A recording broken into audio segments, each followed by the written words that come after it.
안녕하세요. 영동 상촌농원입니다. 오늘은 7월 달에도 영면 시비나 비료 시비를 해야 된다는 그런 주제로 좀 말씀을 드릴게요.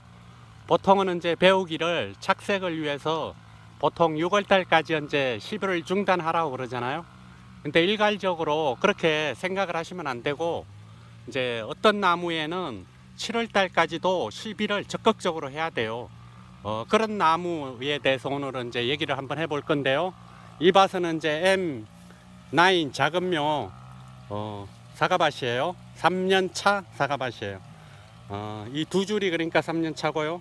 이제 좌측에 저쪽에 이제 8년차 이제 들어가는 사과밭이에요. 그래, 이 땅을 여기 이제 땅은 제가 이제 구입을 해서 이제 바로 옆밭이라 가지고 늘려서 그렇게 이제 사과밭을 조성을 했어요. 어떤 경우 이제 7월 달까지 적극적으로 시비를 해야 되냐면요. 3년차나 뭐 성목이나 다 해당되는 건데요. 착가량이 많은 나무들 있죠. 착가량이 많으면은 당연히 수세가 좀 약하잖아요. 그래, 특히 잎을 보면은 잎이 지금 이 사과나무는 3년생인데 한 4, 50개 달렸어요. 사과가 뺑 돌아가면서 엄청 달렸어요.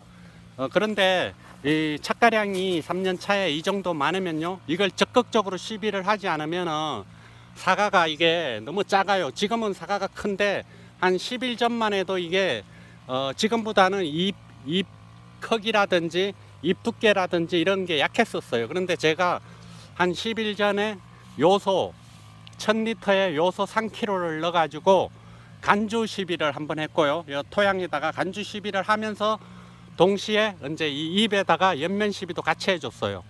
그랬더니 지금 활력이 많이 살아난 게 이 정도예요.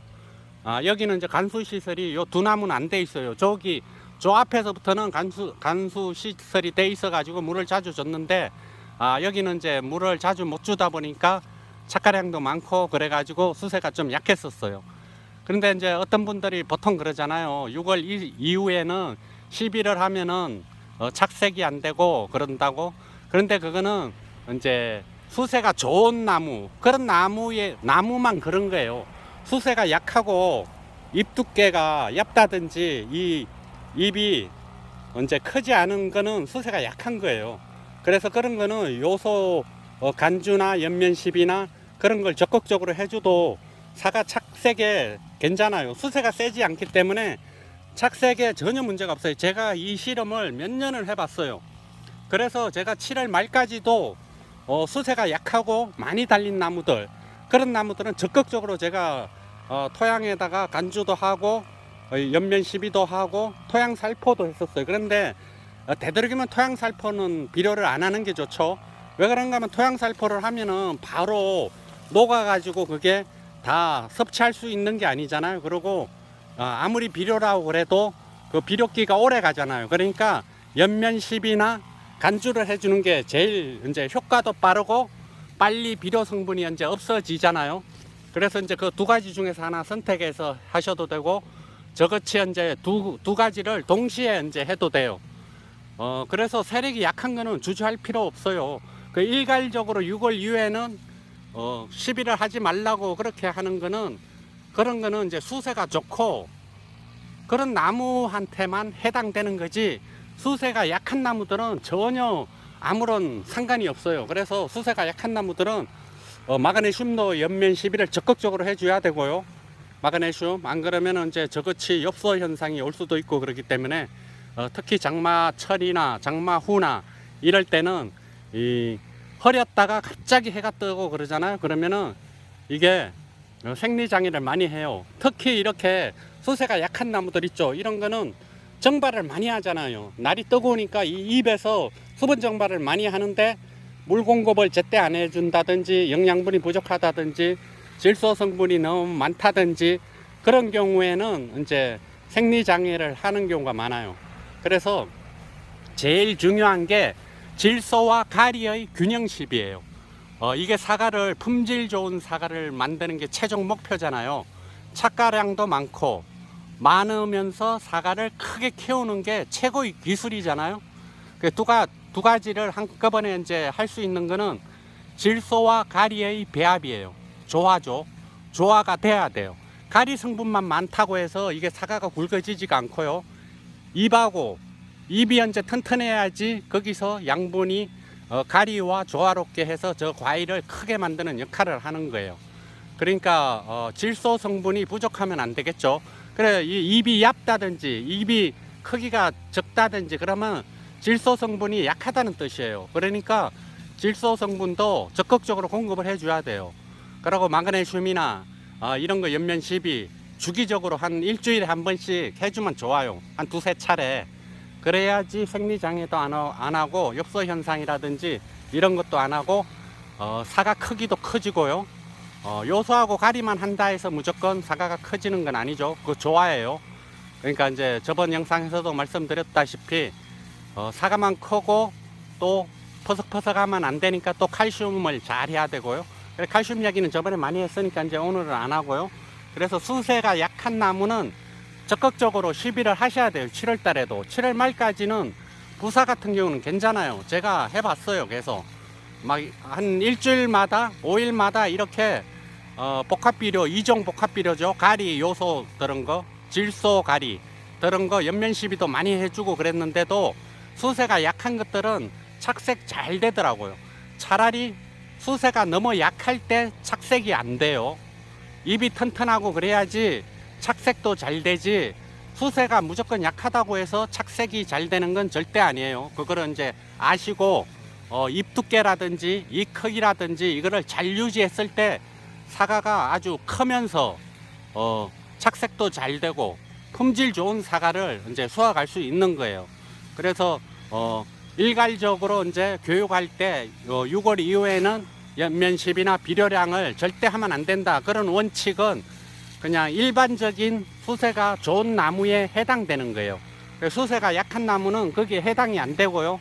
그래서 수세가 약한 나무들은 이제 적극적으로 요소 연면 시비 해도 되고요. 마그네슘 연면 시비를 해도 되고요. 그런 거예요. 요 나무도 수세가 엄청 약했던 나무예요. 이것도 요 밭에서 제일 현재 수세가 약했던 건데요. 제가 그때 요소 3kg 타가지고 토양 간주하고 연면 시비도 했고요. 요쪽 줄이 수세가 약해요. 요쪽 줄은 이제 당연히 안 했겠죠. 요쪽 줄은 수세가 적당히 좋아요. 그래서 여름에는 수세를 조금 세게 가져가야 돼요. 그래야지 생리장애도 안 하고 그렇기 때문에 적극적으로 그렇게 시비를 하셔야 돼요.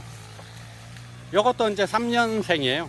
여기 아우리 심었던 골인데 한 10그루 아우리를 심었었어요. 여기 저쪽에는 이제 끝에 보이는 거는 이제 8년차 부사나무고요. 그래서 한 나무 한 나무 캐내면서 제가 이제 한 번에 다 심은 건 아니고요. 2년생도 있고 3년생도 있고 그래요 지금. 여기 보이는 거는 이것도 같이 3년생이에요. 그래서 2.2m로 아우리 심었던 거를 갖다가 캐내고 1.1m씩 이제 이렇게 식재를 한 거죠. 지금 물 주고 있어요. 여기는 계속 비 소식은 있는데 계속 비가 안 와가지고 도저히 기다릴 수가 없어가지고 지금 간수를 이제 해주고 있어요. 그래서 요 3년 차인데 이렇게 수세가 적당하죠. 요런 거는. 그래서 하여튼 수세를 약하게 가면 안 돼요. 지금 제 밭에 성목 같은 경우 8년차 성목은 약간 엽서 현상이 지금 오고 있어요. 그래가지고 제가 언급으로 항산 마그네슘 지금 저녁에 간수하고 항산 마그네슘은 이제 치려고 그래요. 오후에 이제 해 지고 나면요, 내일 아침에는 또 다른 할 일이 있어가지고 미루면 안 될 것 같아가지고 하고 있어요. 그래서 이 밭이 배수가 안 되고 토심이 얕아요. 그리고 이제 두둑을 많이 했기 때문에 사과나무는 8년생이죠. 이중 대목이라서. 그런데 이제 뿌리 양은 분포도가 적죠. 그러다 보니까 이 엽서 현상이 계속 와요. 그래서 제가 결정을 한 게 내년부터 이거 한 골씩 갱신을 하려고 그래요. 도저히 이게 성목이 되면 될수록 계속 이제 문제를 일으킬 것 같아 가지고 이중 대목 저거는 이제 캐내고 새로 이제 식재를 하려고 지금 계획을 하고 있어요. 그래서 오늘 이제 하고 싶은 얘기는 이제 수세가 약한 나무는 비료량을 망설이지 마시고 많이 해 주셔가지고 잎 두께를 두껍게 하고 잎을 크게 만들고 잎 색깔을 약간 녹색으로 만들어 줘야 돼요. 너무 연하면 아직까지는 사과가 계속 크는 그런 시기잖아요. 그런데 지금부터 중단을 하면은 이제 너무 사과가 굵기가 너무 작고 품질 좋은 사과가 안 나오기 때문에 수세가 약한 나무는 7월까지 적극적으로 관리를 하셔야 된다는 그 말씀을 오늘 드리겠습니다. 예, 나무마다 다 다르기 때문에 일괄적으로 연면 시비를 하면 안 되겠죠. 개별 수세가 약한 나무는 개별적으로 선택해서 연면 시비를 해야 되겠죠. 되도록이면 토양 비료 시비는 안 하는 게 좋고요. 간주나 아니면 연면 시비 그거를 이제 권해드려요. 그래서 이제 지금이 제일 과일이 7월달이 굵어지는 시기예요. 그래서 적극적으로 시비량을 늘리셔가지고 사과 비대시키는데 이제 힘을 쏟아야 되겠죠. 예, 오늘은 이제 그 비료 시비량 그거에 대해서 한번 말씀을 드렸습니다. 감사합니다. 오늘도 좋은 하루 되세요. 영동 상천농원이었습니다.